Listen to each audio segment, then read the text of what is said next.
Ako po si Mr. Jose Maso. Dito po sa community, meron ditong binuo na People's Organization, yung Tagumpay Certificados Ecotourism Livelihood Association. Project manager po ko nung samahan na yun. Mga 93. So umalis ako, maganda pa yung dito, yung fish catch. So tatakbo ka lang yun sa may likod ng Certificados, may pang-ulam ka na. Pagbalik ko, nung mga 97, 98, nagulat ako bakit. Ultimo, yung food supply, wala na. So, para masagot yung tanong, nag-observe ako.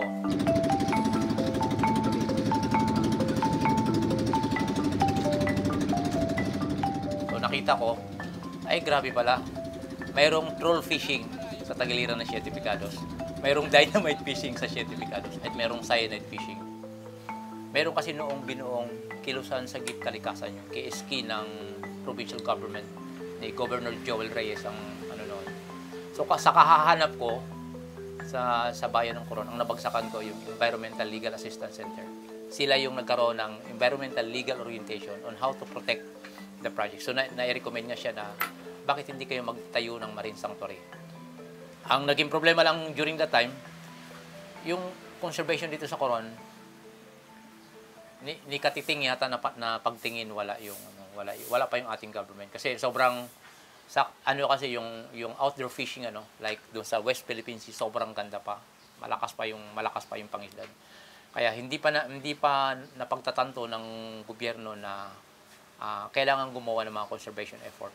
Pero nung sumisigaw na kami dito sa community na kailangan na talagang i-preserve kung ano man yung nandiyan sa Certificados, na-touch namin yung puso ng barangay, especially yung aming barangay captain na si Mr. Ricardo Astor.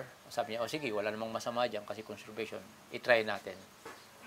Nabuo yung concept na proteksyonan, in-approve siya sa una, pero nung i-implement na, doon na nagkaroon ng problema. Mahigpit pala.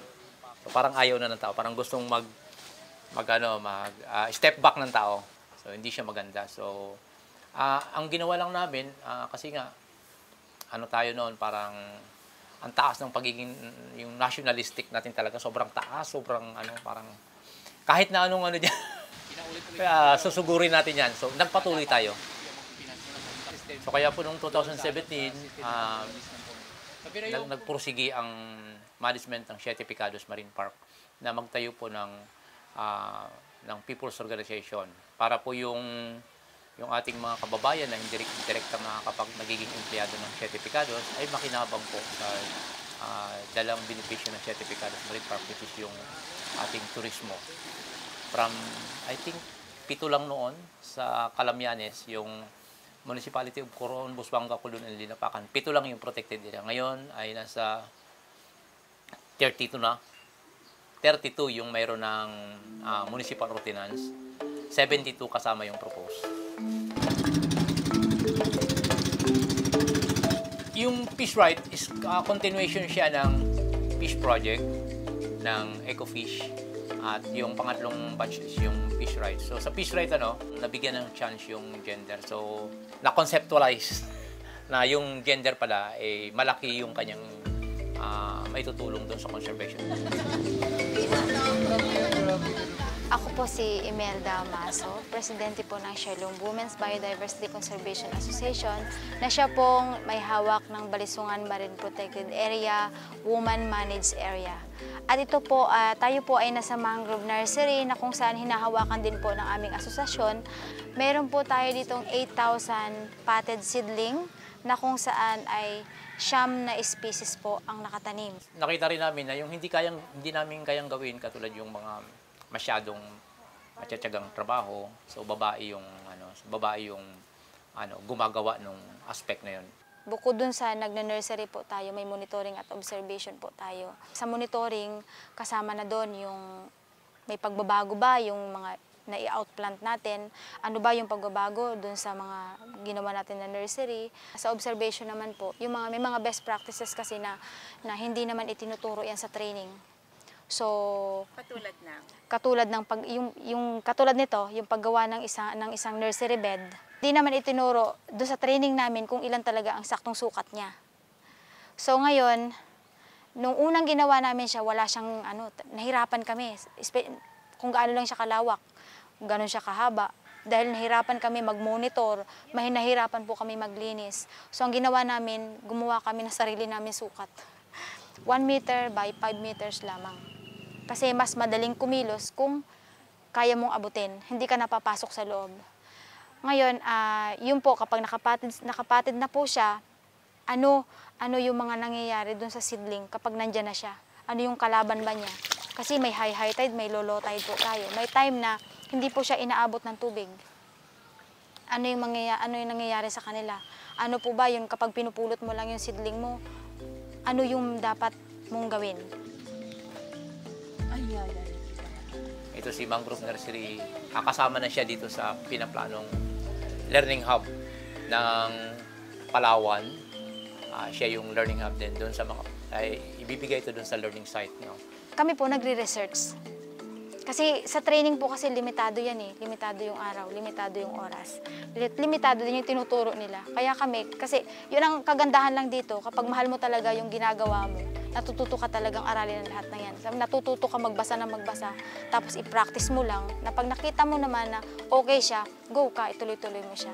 Sa pagda-digest ng mga binibigay nilang lecture, tapos yung may encounter mong problema dun sa project, so pag-iisipan mo kung paano mo re-resolbahin yung problema gamit yung science.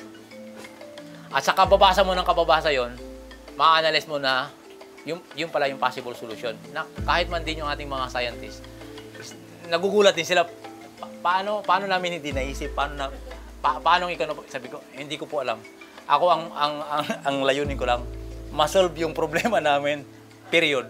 Pero magko-contribute pala siya ng mas malaking research and discovery doon sa science.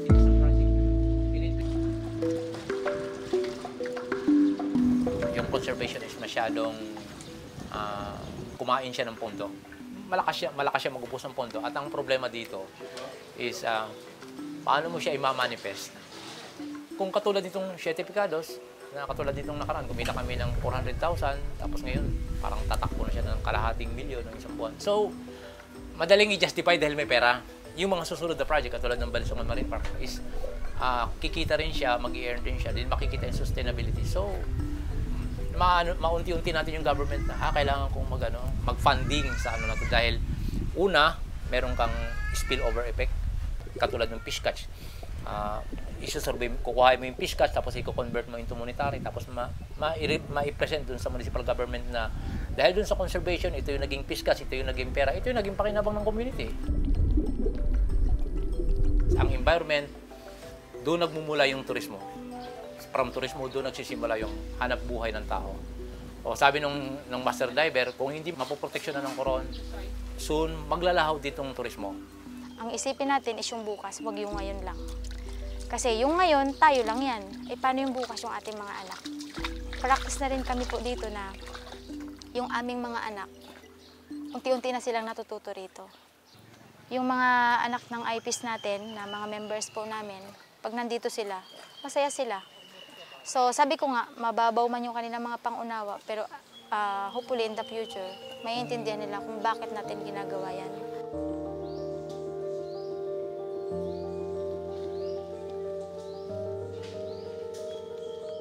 Ang gusto namin mag-asawa, magkaroon ng sustainable na hanap buhay itong mga tao, yung conservation maisalin sa future generation. Siyempre, may mga maliliit din akong anak na naisip ko, paano sila kung di namin sisimulan ngayon at anong sisimulan nila kung wala kaming sisimulan. So, in short, yung conservation is personalan to. Ang conservation naman nagsisimula yan sa pakinabang. Pero habang lumalalim ka doon sa conservation, hindi na siya doon sa pakinabang. Personalan na yan. Magiging tawag namin is passion. Ang pangarap ko talaga is magkaroon yung replication, may replicate na namin ito sa iba. Naniniwala kasi kami na hindi mabubuo talaga ang CIG kung hindi natin ito maituturo din sa iba. Kasi yung best practices po, yun ang pinaka-the best na madaling ituro sa kanila. Kasi kung puro tsuri lang po tayo, maboboring po yung tinuturuan mo. Pero kung in-action na po kaagad, at naramdaman nila sa sarili nila kung ano yung kapakinabangan,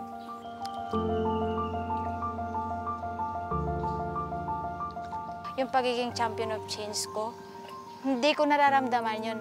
At alam ko, ang tunay na champion is yung makita mo na yung iba, ginagaya ka na.